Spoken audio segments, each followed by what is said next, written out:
Hi, my name is Dr. Gail Gazelle. I'm a former hospice physician. I'm a part-time assistant professor at Harvard Medical School, and I'm an executive coach for physicians and physician leaders.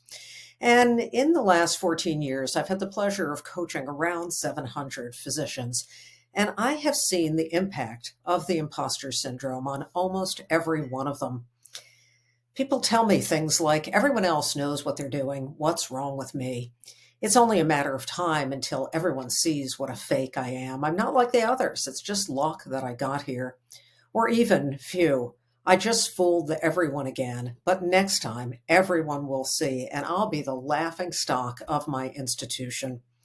So much pain comes with the imposter syndrome. It really erodes people's self esteem, sense of worth.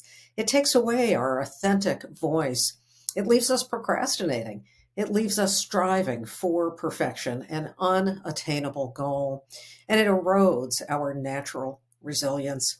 From where I sit, I think it is more than a small factor in contributing to the epidemic of burnout that we're seeing. So, what I'm going to do in this brief 3 session course is give you what you need to move beyond the imposter syndrome.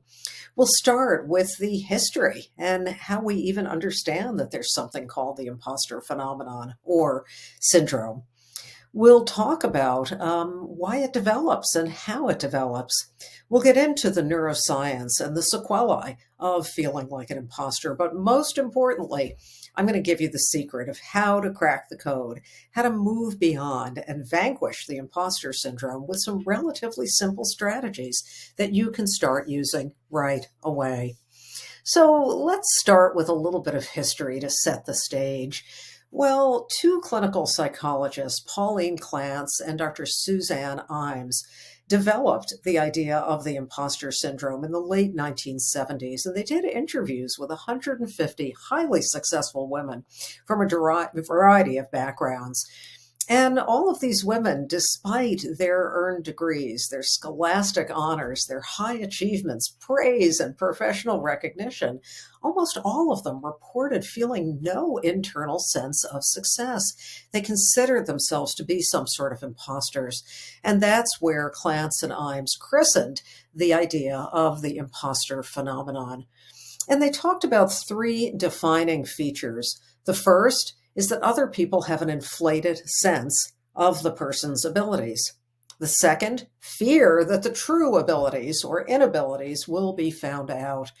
And third, a persistent tendency to attribute success to external factors, luck, or something disproportionate. And ironically, that feeling of being a fraud or a phony can actually inspire greater effort and conscientiousness, leading to more success, more promotions, thereby triggering yet another round of imposter syndromes. Ironically, the feeling that one is a fraud can inspire greater effort and conscientiousness, thus leading to further success, promotion up the academic or corporate ladder, and triggering yet another round of imposter feelings. And when we think about it, who is it that suffers from the imposter syndrome? You may think it's just you. That's one of the factors that we feel very isolated when we feel like an imposter. But in fact, lots and lots of people suffer from this. There's some studies that show up to 70% of women. And if you Google it, you'll see celebrities, elite athletes, physicians, authors, business people, and more. And we see a lot of imposter syndrome in high achievers. We see it in women more than men, in millennials, and also in underrepresented minority groups. So again, if you Google it, you'll see some interesting quotes. There's Maya Angelou. I've written 11 books, yet each time I think, uh-oh, they're going to find out now. I've run a game on everybody, and now they're going to find me out. Tom Hanks, no matter what we've done, there comes a time where you think, how did I get here? When are they going to discover that I am, in fact, a fraud and take everything away from me? Michelle Obama, I work to overcome that question that I always ask myself, am I good enough? Am I good enough to have all of this? And the really funny one that's attributed to Albert Einstein, the exaggerated esteem in which my life work is held, makes me feel very ill at ease. I feel compelled to think of myself as an involuntary swindler. And when I look back on my coaching practice, I've really had countless examples, and I'll just share a few. Of course, I've changed the individual's name and maybe their specialty to protect their anonymity, but I'll call this first one Allison, a cardiologist. "I don't know what's wrong with me," she said to me. "I can never figure out the tough problems that my patients come in with. My brain just doesn't work as well as other physicians. Pretty soon they're going to find out just how bad I am at all of this, and then they're going to fire me. And it will be as if I never went to med school in the first place because I won't be able to work as a physician." You can really hear the knife in the heart that Allison was experiencing. Another physician, I'll call him Jeremy, a successful family doc who came to coaching struggling with time management and keeping up with the hours required to see his patients and get his charts done. And he was exhausted. He told me he had severe muscle tension, headaches, insomnia, back pain, reflux. Barely in his 40s, he said he felt like he was 80, worn down and besieged by worry. He said he felt overwhelmed by the demands. He wasn't sure he could keep going. And he said to me, "Gail, all the other physicians in my group are smarter than me, and they know how to pick up on the difficult cases. I've never been as smart as others, as sure of myself as them. I'm not like the other docs. I'm a fake."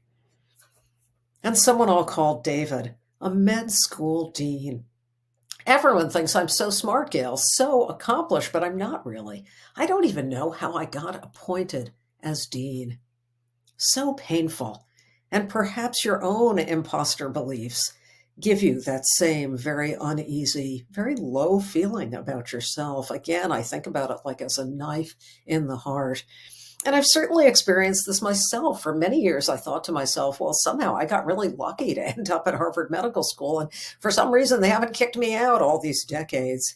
I couldn't appreciate that maybe I'm here for a reason. Maybe I'm not a fraud. Maybe I am as good as others who happen to be, at prestigious medical institutions. And it's not just in the professional sphere. I've had moms say to me, "I'm not a real mom." Particularly during COVID, I remember clients saying that to me. Other moms somehow knew how to manage their little kids or their, elementary school kids on Zoom and juggle a very busy professional life and still put food on the table. Somehow that other moms could do it, and they were some sort of phony or fake mom because they were struggling. So painful. And what are, some of the thought processes? Well, maybe something like, "I can't let them find me out. If they knew who I actually was, they wouldn't praise me. They wouldn't really believe my successes. It was just a fluke. It was just random. The people around me are more competent, more self-assured, more worthy, better diagnosticians," on and on and on. And it's only because they like me. Or maybe they just needed people, from a rural state, and that's why they let me in. So deeply, deeply painful when we experience imposter beliefs. And you may be thinking, well, why is this so prevalent and how does it take hold? Well, the negativity bias of the human mind is no small thing. It keeps us focused on what we're not doing well, on what's not going well, on what we're not accomplishing. It has a profound effect on us. And for those of us, let's say in a professional career like medicine, we may have been branded early as the smart one, the academic achiever. And then that's where we got our strokes. And I talk about this in my recent book, Mindful MD, 6 Ways Mindfulness Restores Your Autonomy and Cures Healthcare Burnout. We get put on a pedestal, and our identity becomes shaped by things like the good grades that we're capable of getting. Then we become fearful. What if we fall off that pedestal? What if we stop being the academic achiever? What if we go from being, the big fish in a small pond to the small fish in a very big pond? What's going to happen? Now, at the other end of the spectrum, if you're not an academic achiever, you can get labeled early on that you're not good at school, that you're not as smart as others, even if you are smart, but don't have that kind of academic smarts, one particular type of smarts. And then you find yourself achieving, you can start thinking, well, is it even real? Or am I really not as smart? Am I really the way I was labeled when I was younger? So whether you're at kind of the high end of that academic spectrum or the lower end, you can suffer from the imposter phenomenon. And for many of us who did get good grades, again, that became our identity, our sense of worth. And then we began to get into a cycle like we need to keep achieving. We need to keep proving to the world that we're smart and that we're capable, almost as a way of getting love and acceptance. So it becomes really a self perpetuating cycle. And for some of us, those were the expectations in our family. We might have had hypercritical parents who told us that if we didn't do well, somehow we would be deprived of love and acceptance. And it's really interesting because almost all the studies show that the imposter phenomenon is much more frequent in women than in men. And I'm not sure that we fully understand that, but let's face it, we live in a very gender stratified society. Women are judged from a young age about how they look, how they appear, whether they're sitting there smiling and getting along with others. A lot of it has to do with relationality, but it may not have to do with who we truly are. And that can provoke the sense of being an imposter. And ultimately, the imposter phenomenon becomes a cycle. Afraid of being discovered as a fraud, people with imposter feelings go through contortions to somehow look perfect. When they succeed, they begin to believe that all that anxiety and effort actually paid off, and they develop almost superstitious types of belief.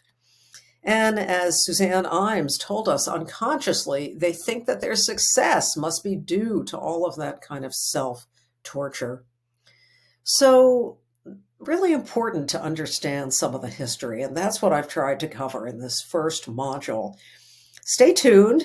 Please do come to the next module. We'll talk about the neuroscience, we'll talk about some of the sequelae, and then we will get into how you can vanquish the imposter syndrome and move on and really have your authentic voice and your authentic presence, because that's what you deserve to have.